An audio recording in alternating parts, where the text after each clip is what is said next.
Hi guys, nagugutom yung anak ko and it's late na sa gabi. Tingnan nyo anong oras na. Yan guys, alas 9 na ng gabi. Kung kaya, magluluto tayo ng fast food. Mabilis ang pagkain kasi wala kaming pagkain iba. So, meron kami tinapay lang. So, tingnan nyo guys kung anong gagawin ko sa tinapay. So, ito lang ang meron kami na tinapay guys.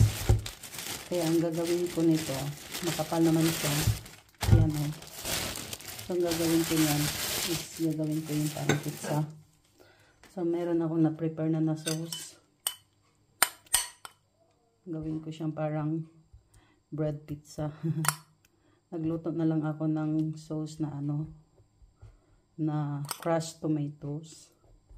Tapos hinaluan ka ng konting hinalo ko dito. Persilya. Hindi ko alam kung persilya ba yan sa English. Persilya at saka konting ketchup. Ayan. Para lang magkalasa-lasa yung niya. And then, meron na rin akong na-slice na parang salami. So, yan na rin din. Ilagay natin dyan. Mabilisan lang to kasi gutom na siya. Alas 9 na ng gabi. Ewan ko hindi siya kumain Akala ko kasi hindi siya magkain kasi galing siya sa labas. So, nung tinanong ko, magkain pa daw siya. So, ayan. Overload yan. And, meron akong grated cheese dito. Ayan. I-overload natin yan ng cheese. Ayan.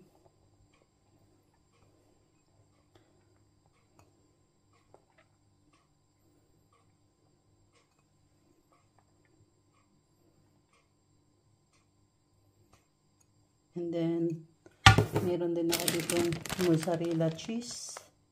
Ayan, haluin natin ng mozzarella cheese. Kasi, ito ang magpapa, sa ating pizza. Ito ang nagpapaganda ng texture ng pizza Kasi, yung stretchy ba na bite. Uy, nakalimutan ko. Lagyan pala natin ng oregano. Meron pala akong oregano dito Yung oregano ko guys, mauubos na. Wala nang laman. Dapat, nauna tong oregano, Pero pwede na yan.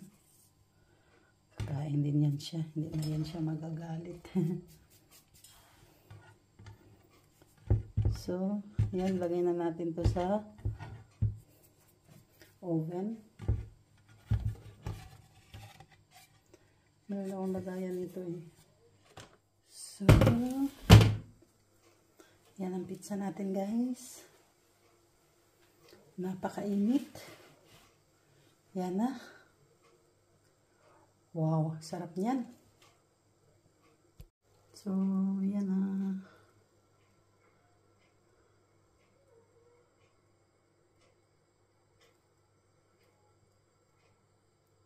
Nilipat ko na pala ng plato guys, mainit.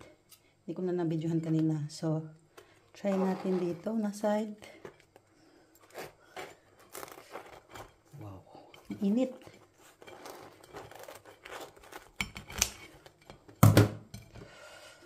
Wow. Oh.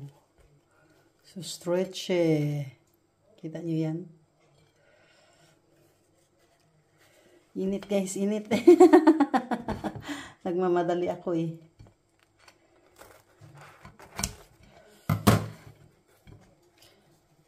Oh, ganyan siya ka-stretchy.